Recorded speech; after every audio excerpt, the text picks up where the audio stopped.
Renungan bulan Desember 2021, minggu ketiga masa Advent atau minggu gembira, minggu Gaudete 12 Desember 2021.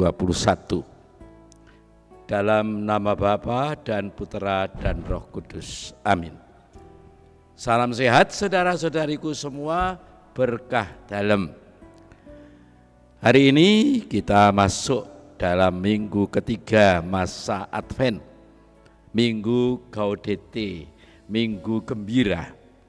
Hal ini ditandai dengan dinyalakannya lilin Advent warna pink, merah muda atau putih bila tidak ada pink. Juga busana liturgi bernuansa pink atau putih atau krem. Nah, kenapa kita bersukacita? Nah, ini pertanyaannya, kenapa kita bersukacita? Kenapa kita bergembira? Nah, sederhana saja, kita bergembira karena Natal, hari kelahiran Sang Penyelamat sudah dekat. Maka kiranya dalam mempersiapkannya pun harus dengan gembira. Apa artinya gembira? Ya gembira. Menjalaninya masa persiapannya dengan baik dan penuh tanggung jawab serta disiplin, misalnya dalam latihan-latihan dan sebagainya. Itulah makna gembira yang sejati. Jadi bukan sekedar rame-rame hura-hura, karena kegembiraan adalah perwujudan dari sikap tahu diri. Tidak usah menggerutu meskipun agak sedikit direpotkan dan masih banyak batasan, baik yang diinstruksikan oleh Satgas pemerintah maupun Satgas gereja, karena semuanya demi kebaikan kita bersama. Juga nantinya saat hari H, liturgi Natal dibuat yang sederhana. Misalnya tidak usah lama-lama, dekorasi yang sepantasnya bagaimana dan sebagainya. Ambil positifnya saja. Malah ngirit, ya ning tetep sak ngirit-ngirite Natalan setahun sepisan. Nah, ini ora apa-apa, sing ayem wae. Ning tetep bungah, tegese waspada ning ora wedi. Kenapa? Karena kita masih di tengah pandemi COVID-19. Semoga virus ini semakin tidak kerasan lagi, bukan hanya di Indonesia, melainkan di seluruh dunia. Semoga lekas hengkang dan semoga tidak ada yang berminat mengganti posisinya. Wes cukup. Dan tentu saja hal ini akan menjadi kegembiraan bagi kita dan bertumbuh kembangnya harapan akan hidup yang lebih baik lagi, sebagaimana dinubuatkan oleh Nabi Sefanya. Bergembiralah hai Israel, Tuhan telah menyingkirkan hukuman yang dijatuhkan atasmu. Ia telah menebas musuh-musuhmu. Tuhan ada di tengah-tengahmu. Engkau tidak akan takut kepada malapetaka lagi. Silahkan dibaca bacaan yang pertama. Maka terbayanglah masa yang lebih cerah. Inilah kesempatan yang sangat baik untuk dengan sukacita membaharui perjanjian dengan Allah yang Maha Besar dan Maha Kasih. Melalui berbagai kesusahan dan aneka peristiwa sejarahnya yang nungsang jempale, jadi melalui berbagai kesusahan dan aneka peristiwa sejarahnya yang nungsang jempale itu, bangsa Israel tumbuh berkembang berkat bukti-bukti cinta kasih Allah yang tidak pernah mandek. Melihat bukti-bukti kasih itu, bersukacitalah umat. Sukacita karena persekutuan sejati dengan Allah sendiri yang membuat umat Allah menjadi semakin kokoh. Bagaimana dengan Paulus? Tidak berbeda. Rasul menghendaki supaya para penerima suratnya bersukacita, berpandangan cerah, berdoa dan memelihara damai.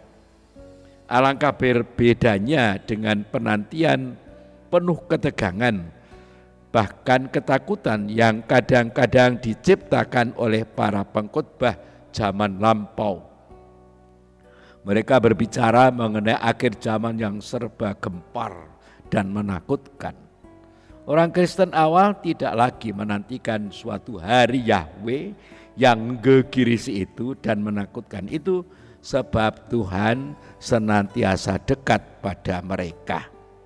Dekatnya Tuhan itu menciptakan suasana sukacita, iklim sukacita.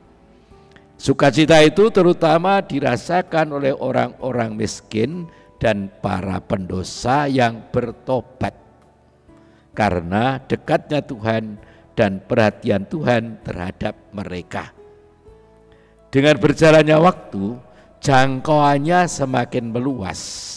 Sukacita itu bukan saja bagi para miskin dan pendosa yang bertobat, melainkan meliputi semua saja yang mengamalkan perintah kasih persaudaraan terhadap semua manusia tanpa memandang orangnya.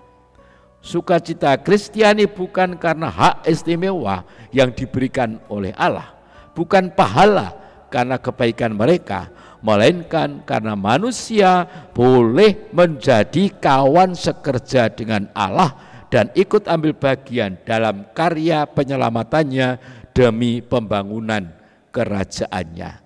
Bukan main, manusia yang ciptaan Tuhan dijadikan teman sekerja Allah untuk ikut ambil bagian dalam karya penyelamatannya. Saudara-saudariku terkasih, kita pun hendaknya mengalami sukacita seperti itu. Maka kita sebagaimana mereka juga harus memiliki sikap tahu diri atau sadar diri yang adalah merupakan kunci pertobatan. Kesadaran diri ini akan membuat kita mampu dan mau memahami diri sendiri dengan jujur dan memahami untuk menghormati dan menerima orang lain sebagaimana adanya. Kita diajak mewujudkan sukacita bagi sesama dengan memiliki dan mengembangkan semangat berbagi. Jika kita berlaku adil, penuh kasih dan sadar akan kesamaan martabat sebagai sama-sama ciptaan Tuhan yang sama-sama menghuni dunia ini, sukacita akan berkembang dalam hidup bersama. Kita bersukacita bukan hanya karena terbebas dari penderitaan, tetapi juga karena sesama kita merasakan cinta Tuhan lewat diri kita yang melaksanakan kasih dengan tulus dan jujur. Ada dua hal yang disampaikan Yohanes Pembaptis demi sukacita sejati dan bersama. Yang pertama adalah semangat berbagi. Barang siapa mempunyai 2 helai baju, hendaklah ia membaginya dengan yang tidak punya. Demikian juga makanan dan bisa juga yang lain yang kita miliki, semangat berbagi. Yang kedua, bahwa kita harus menghormati milik sesama dan tidak merampasnya, yang pasti akan membuat orang lain menderita. Maka ketika para pemungut cukai bertanya kepada Yohanes Pembaptis, apa yang mesti kami perbuat? Yohanes Pembaptis mengatakan, jangan menagih lebih banyak dari yang sudah ditentukan. Itu berarti apa? Berarti menghormati hak asasi sesama dan tentu saja menghormati milik bersama. Ada lagi prajurit yang juga bertanya kepada Yohanes Pembaptis, lalu apa yang harus kami perbuat? Jawaban Yohanes tegas, jangan merampas dan jangan memeras, cukupkanlah dirimu dengan gajimu. Ini sama dengan menghormati hak milik orang lain. Jawaban Yohanes Pembaptis tadi pasti membuat mereka berpikir 2 kali bagaimana selanjutnya mewujudkannya dalam perbuatan nyata, artinya melaksanakannya dengan tulus dan penuh tanggung jawab. Orang tidak boleh menjadi egois. Pokoknya aku aman, mbuh wong liya. Lalu hanya mementingkan diri sendiri, meskipun tahu bahwa saudaranya menderita seperti tadi. Menagih lebih banyak, merampas dan memeras dan sebagainya. Demikian juga pemungut cukai dan para serdadu atau para prajurit yang saya maknai sebagai pejabat pemerintahan dan penjaga negara.